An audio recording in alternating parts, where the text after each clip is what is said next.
Jefri Epstein किए थिला? Jefri Epstein को जन्म 20 जानुआरी 1953 रे न्यूयॉर्क रे होइथिला। से थिले कॉलेज छाड़ी देइथिबा छात्र। आरंभरे एक स्कूल शिक्षक धनी लोकंको शिशु मानंकु पढ़ाउथिले। एठारु तांको जीवनर दिग बदलिबा आरंभ होला। तांको सबुठु बड़ शक्ति थिला लोकंकु कथारे प्रभावित करिबा कला। धीरे धीरे से धनी और शक्तिशाली लोकमानंक सह गभीर संपर्क गढ़ी नेले। शिक्षकरू किपरि अरबपति हेले? शिक्षकतो छाड़ी कहिले मु लोकंको टंका परिचालना करिबी। से फाइनान्स और वेल्थ मैनेजमेंट क्षेत्र को प्रवेश कले। किछि वर्ष मध्यरे से बड़ व्यवसायी राजनेता सेलिब्रिटी मानंक टंका देखाशुणा करुथिले। एठारु से मल्टी मिलियनर हेले। प्राइवेट जेट किणिले, प्राइवेट द्वीप किणिले, प्राइवेट आइलैंड और ललिता एक्सप्रेस। तांको प्राइवेट जेट ललिता एक्सप्रेस नाम रे परिचित हेला।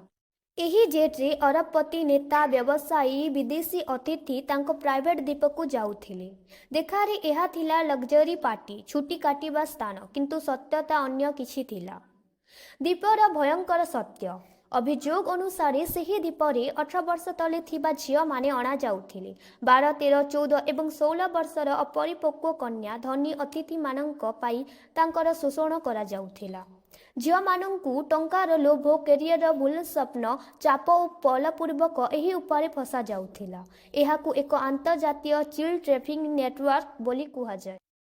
प्रथम केस और पर्दाफाश। 2005 मसीहारे एक अपरिपक्व झीर माँ पुलिस पाखक जाइथिले। एप्स्टीन उपरे सेक्सुअल एब्यूज अभियोग लागिला। तदंतरे फोटो डॉक्यूमेंट सामना को आसिला। यह स्पष्ट हैला एप्स्टीन एका नथिले। तांको संपर्क बहुत शक्तिशाली लोकंको सह थिला। बड़ नाम काहींकी जटित? एही केस रे जहांको नाम आसीछि Donald Trump, Bill Gates, Bill Clinton, Prince Andrew, Britain राज परिवार। एही नाम गुडिक फोटो और ट्रैवल रेकर्ड रे मिलिछि। गुरुत्वपूर्ण कथा केवल नाम आसीबा किंबा फोटो रे देखा जिबा अपराध साबित हुए नाही। भारत सह संपर्कित चर्चा एबे एही केस को नहीं एहा मध्य चर्चा हेउछि। एप्स्टीन फाइल्स भितरे भारतर किछि बड़ नेतांको नाम सामना को आसी पारे, किंतु ए पर्यंत कौनसी भारतीय नेतांको नाम आधिकारिक भावे कन्फर्म होइनी। सत्य तेबे मात्र स्पष्ट हेबो जेतेबेले संपूर्ण फाइल सार्वजनीन हेबो। गिरफ और आईनर मजा। 2008 मसीह एप्स्टीन गिरफ हेले, किंतु मात्र 16 मासर शासन ताहार अधिकांश समय बाहर रहिबा सुविधा दिने काम करिबा अनुमति। यह अमेरिक न्याय प्रणाली उपरे गभीर प्रश्न उठाए। पुणी केस और मीटू मुवमेंट। 2017-19 मसीहारे मीटू मुवमेंट आरंभ हैला। अनेक पीड़ित सामना को आसिला। एप्स्टीन उपरे पुणी गभीर अभियोग लागेला। 2019 रे एप्स्टीन पुणी गिरफ हेले। एथिरे केस बहुत गंभीर थिला। जेल रे रहस्यमय मृत्यु। 10 अगस्त 2019 खबर आसिला जेफ्री एप्स्टीन को जेल रे मृत्यु होइछि। सरकारी बयान अनुसार यह को आत्महत्या कुहागला, किंतु सीसीटीवी कैमरा काम करू नथिला। यह एक हाई सिक्योरिटी जेल थिला। कौनसी स्पष्ट फुटेज मिलिला नाही।